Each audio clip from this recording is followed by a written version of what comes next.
zamanlarda insanlar dağda daşda işləyərək bu əzələni zaten yığırdılar. Amma indi elə bir şəraitimiz yoxdur. Çoxumuz isti evdə, elektronik otaqlarda yaşayırıq.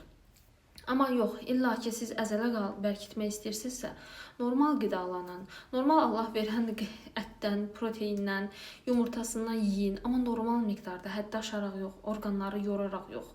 Bunları yeyin, üstə gəl də ağırlığınızı qaldırın, məşqinizi eləyin. Əgər bilmirsinizsə necə eləmək lazımdır, trener nəzarəti altında eləyin və əzələnizi gücləndirin. Ümumiyyətlə, əzələ kütləsinin artması, həmçinin də ağırlıq, məşqi, sümük və əzələ inkişafı üçün çox önəmlidir.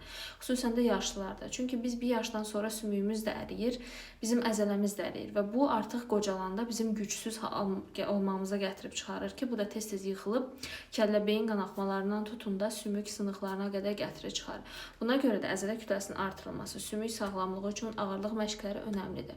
Amma tez zamanda nəticə əldə